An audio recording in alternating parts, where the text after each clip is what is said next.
Hello, my friends, and welcome back. Thank you very much for being with me again today.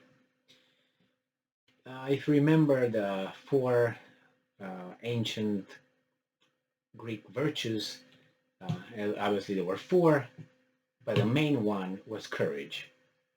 And why courage was the most important one? It was not, temperation, moderation, and wisdom.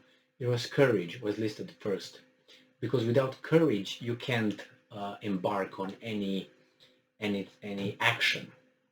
So you have to have courage in order to start becoming, moderate or temperate, or work into becoming wiser. That's we have to put effort in it. So you have kind of a courage. Once you get wisdom, you have the courage to express your wisdom, and so on. So I admire people with courage, but courage is again is not just go and do it without limits. There's no courage. That's imbecility. I'm not talking about that kind of courage. You know what I mean? Because courage is also moderated. It's in moderation. So here we have the Brazilian president, Bolsonaro, who makes a claim that shows me again that he's got balls. He's courageous, because you can't really make some claims to oppose, the big club and all those guys who are in the business of regime change and illegal bombardment if they don't really like something in your country. See Yugoslavia and also see what's his name, Gaddafi, Libya. Nevertheless, or you can go to Iraq as well. It was nothing that needed what happened over there, in my assessment. All right, so this article comes from Republic World from July 8th over there. Here's till July 7th. Brazil's Bolsonaro tells West sanctions on Russia, and quote, did not work, end quote. And a pro-Russian tone. I think it's not pro-Russian. I think it's just a reality-based observation. The guy has the courage. It's like the emperor's clothes. But he's not a child that he doesn't understand the norms of the society and how phony, fake the society is, and you have to become like that. But this guy knows it, but he does it nevertheless because he has courage. The child doesn't have a courage because he's not fighting fear. He's just doing it because he doesn't understand the dynamics of the adult society. Here, the guy knows exactly what's going on and he says it. But you see, these guys make articles and they describe however they want something that is not so.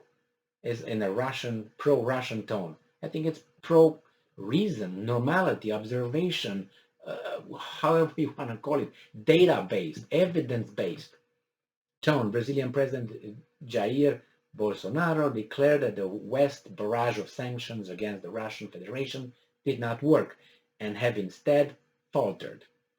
The economic barriers that the United States and Europe imposed, I'm quoting, the economic barriers that the United States and Europe imposed against Russia did not work, end quote. Bolsonaro iterated. As per Guardian newspaper, Russian President Vladimir Putin hailed the bilateral ties with Brazil when Bolsonaro visited Moscow on February 16th, just days before Russia launched an all-out invasion of its neighbor. Again, all these terms that are over here, we know who wrote this and for whom. But nevertheless, we, you and I and the rest of us who know better and who are, how should I put it, we're outside of the little echo chamber and the bubble they try to create for us. We understand when they use these kind of terms to sway our opinion and model, make it however they want it, you know, in order to fit their narrative. Unfortunately, we oppose that not because we are bad people, but because we have more brains than the other ones, and the other ones are too obvious. They are, they are targeting a population of an IQ of a 13-year-old teenager below 86 IQ, and they will not be able to see it through. All these words that this author of this article, most people don't catch. because first they don't know what reality is, because that means you at least you need to put effort into looking into it. The second one, you have to have a memory, so you memorize and stays in your memory, sometimes long-term memory, sometimes short-term memory, and you memorize it. And then the third one, that is the maybe the most important one, is to reach conclusions, to analyze it, synthesize it, and reach a conclusion based on the evidence, the facts that you gathered. Well, most people are not able to do that. They just get whatever someone on the TV says, and they say, okay, that's what it is. But that's why when you talk with people and they just vomit talking points and conclusions, they cannot make the reason the reasonable. They don't have the how should I put it? The mental process was not involved in reaching that conclusion. That's why they cannot defend that idea, and therefore they immediately go back and they call you names because they are threatened, because they realize they don't have arguments, because they didn't think it through. They were provided that like a candy. They got it and they say, hey, candy is good. They don't know how the candy was made. But you and I, we reach conclusions based on how we analyze things. We made the idea, so we can debate it. When I was in school as a young boy, because I was a boy, I was not a girl, and I'm still a boy. Uh, anyway, let's go. We had in mathematics, arithmetics, we had to learn theorems. I don't know exactly how you pronounce it in English. Certain theorems. That's how I think they're called. And they asked us to do this in school, not memorize the formula of the theorem. They required us to learn how you get to that formula, because sometimes you might forget, was it a plus, a minus, what was it, a fraction, you forget. But then if you know how you reach that, you can start from the very beginning with all the ingredients, put them together, and you're going to find out the formula. The same here.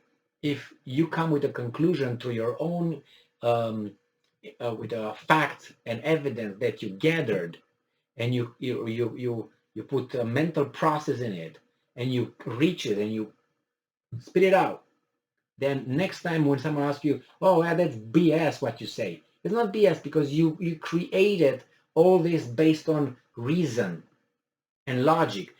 Sometimes we make mistakes. That's why when you speak with someone, you don't have to be absolute in your statements. You always leave a little door, and that door is the door of knowledge. When someone tells you something, and in a debate, or you always are open to learning, not to agreeing with everybody. Because if someone tells you something that you realize that you had a little something illogic in your thoughts, in your process, that door allows that information provided by that guy, the counter argument, to go through that door in your brain, your knowledge, and you again start the process and you reach another conclusion. And that's why you learn every time you speak with someone. You don't speak to win, you speak to learn. Because when you learn, you're going to know more. When you're going to know more, you should win. So you don't look to win, because when you try to win a conversation, it means you will become intellectually unfair, or how to put it, dishonest. Because you're going to hide some counter arguments, so you make your case. But if you know because you know, you just say everything you know, and let the life, the chips fall as they may. You win, you lose, you're going to win anyway. Even if you lose the debate, that means you lost the argument. It means the other person provided more evidence than you did. So you learned because you learned more from that person. So you enhance your knowledge. So you win anyway. It's not like losing. Maybe you lose faith that you look like an ass in front of an audience, but you say, thank you very much. You just taught me. You are my teacher. Next time I will get more information and I debate with you again, and maybe I learn something. And I always should learn something, because people that you speak with are not, like from everybody you can learn something. It's up to you to understand and see what is to be learned from that person's behaviors and thought process and all that. It's you. Open your mind, but not to accept every perversion. I'm not talking about that. When I say be open-minded, I'm not saying that. That's what they ask us. Be open-minded. That means you have to agree with every perversion. No, I'm not open-minded that way. I'm open-minded to analyze it, and then based on my values and my thought process and so on, I come with my conclusion. It might be against your whatever you profess. Okay, that's open-minded. Open-minded to ideas, to analyze them, not to accept them face value, because otherwise you're called a bad person. I'm not talking to you if you're like that. Or if it's, you know what I mean? Or at least I will fight you in other ways. If you just call me names without,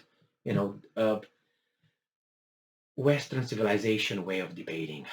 I don't want to insult other civilizations, but unfortunately we got the Greeks, the ancient Greeks, and I can't put them next to others. I can put it to Lao Tzu, Confucius, or other, let's say, Chinese intellectuals. But this is my civilization, and I live by it, and I love my civilization.